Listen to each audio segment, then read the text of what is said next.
In today's programme, we see forces in action.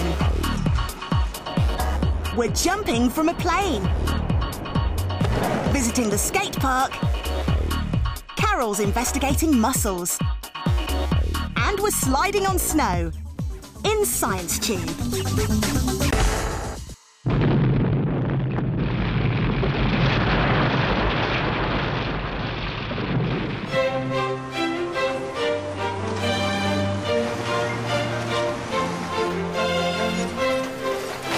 A good way of understanding forces is to see them in action. Forces can change the shape of things. Forces can bend or twist things too. Forces can pull you up and down. Forces can move things. Kick with a big force, tiddlywink with a smaller force.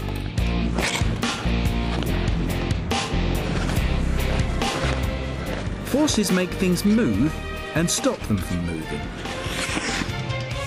The best known force is gravity. It pulls things down. The Newton meter measures forces.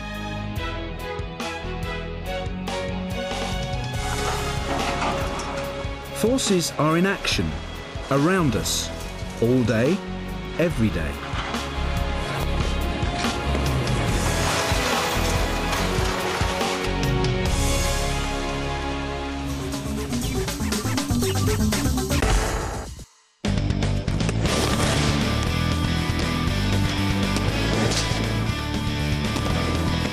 Skateboarder Emma thinks about skating every day and about forces every day, almost without realising.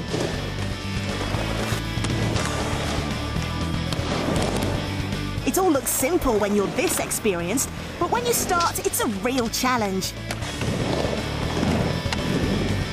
So understanding forces can take you from this to a flying blur of acrobatics.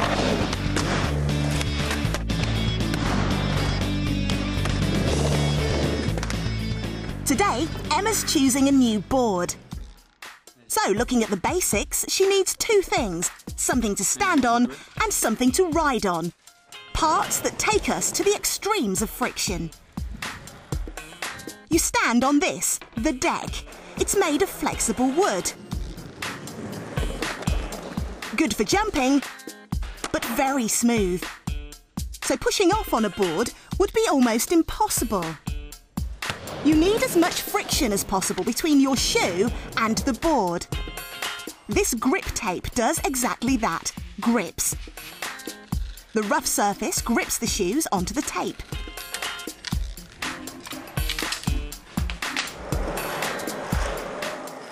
If you've got the wrong shoes, you'll spend a lot of time on the floor.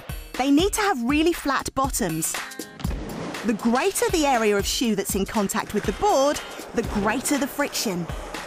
So friction can be a useful force, and here it needs to be high so your feet stay in contact with the board.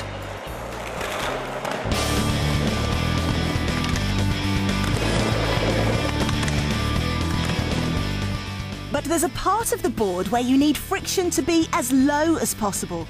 It's not useful if the wheels keep stopping because friction slows them down. Emma's choosing wheels with the lowest friction she can get.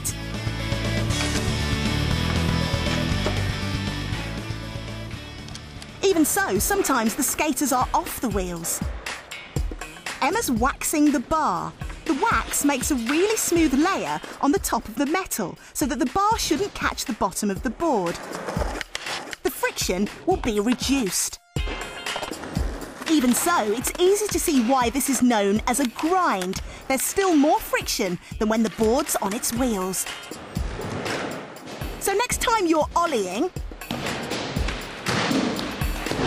think of forces.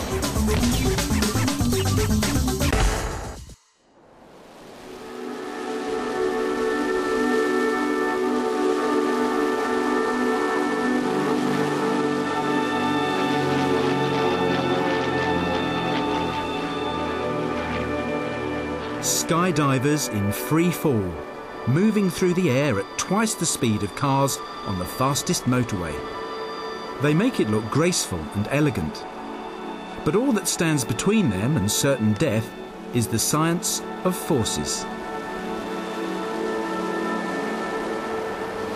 They're falling because of gravity. This force attracts the skydivers towards the Earth.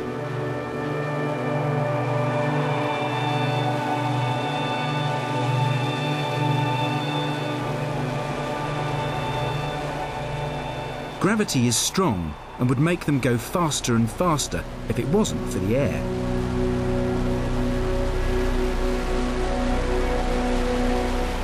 The air rushing past them is far louder than on the windiest day on the ground. At these speeds, the air pushes back quite hard. It's another force, air resistance. Air resistance is another force pushing them in the other direction. But it's not enough to slow them down to land safely. That's where this comes in. It's a parachute designed to catch the air.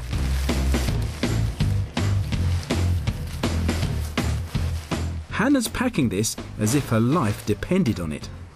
And it does.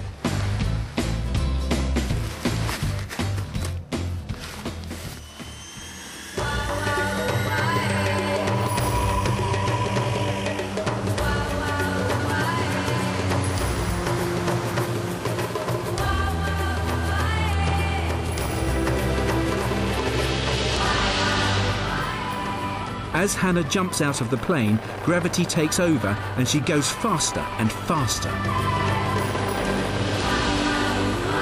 Eventually, at about 200 kilometers an hour, air resistance pushes back so hard that she gets no faster. But she won't slow down either. So, it's the moment to find out just how well she's packed that parachute. Perfect. The huge canopy increases the air resistance and slows her down dramatically. Now the pull of gravity and the push of the air are nearly equal at a much lower speed. And Hannah falls back to Earth in perfect safety. Gravity and air resistance, two forces to remember if you jump out of a plane.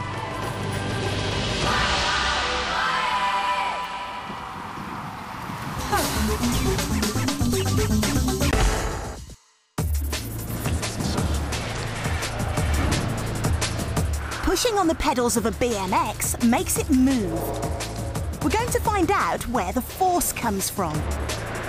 Inside Matt's legs are muscles, and when they pull tight, his leg moves. Here's Carol with a leg we can look inside. So here we've got a chicken's leg. The joint is like Matt's knee joint, and the muscles she's pushing are similar to human leg muscles. Right, let's get in there. First of all, this top layer is the skin. Under the skin, these are the muscles that make animals move. So, if you eat chicken, you are eating the muscles. So the leg's completely covered in muscle tissue. Right, here we are. One chicken leg covered in muscle. Let's cut into the muscle and see what we find.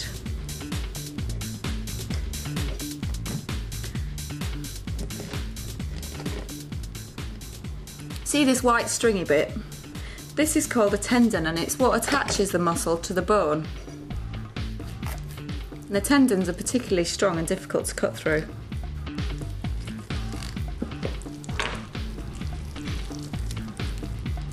Excellent. Now it's a bit messy with all the muscle, but you can clearly see there that that's a joint. This is the top part of the leg, and this is the lower part of the leg. And the joint moves like that so the chicken can bend its leg. much like we can bend our legs.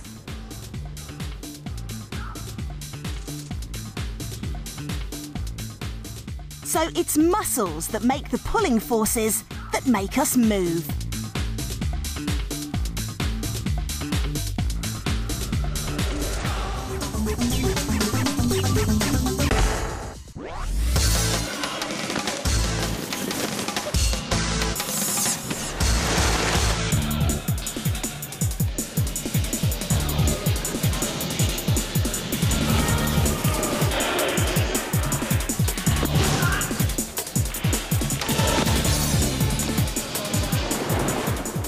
Once something or somebody starts moving, they keep on moving until a force stops them. That force could be friction. There's not very much between the snow and the boards, but much more friction when you fall over.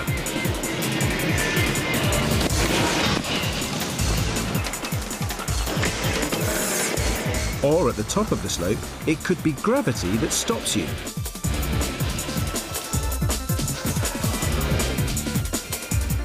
But you soon start to move off again in the other direction. So why do some things slide on snow and others not? It's easy to walk on the snow in these shoes. There's friction between the shoe and the snow. The force of gravity pulls the toboggan down the slope.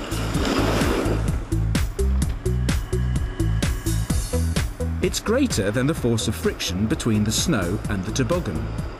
But on the toboggan, you can change the friction as you go down. Gemma's putting the brakes on. This makes the metal piece stick into the snow. Now there's a lot of friction between the toboggan and the snow, and Gemma slows down. Gemma and Claire are switching to snowboards. How do snowboards start and stop? The bottom of the snowboard is really smooth. At the top of the slope, Gemma and Claire tilt their boards. This reduces the force of friction between the snow and the board. The force of gravity takes over and pulls them down the slope. The snowboard skims the smooth surface of the snow. Once it has started, there's very little friction to slow it down, so they glide to the bottom. To try again, you have to overcome the force of gravity using the lift to go uphill.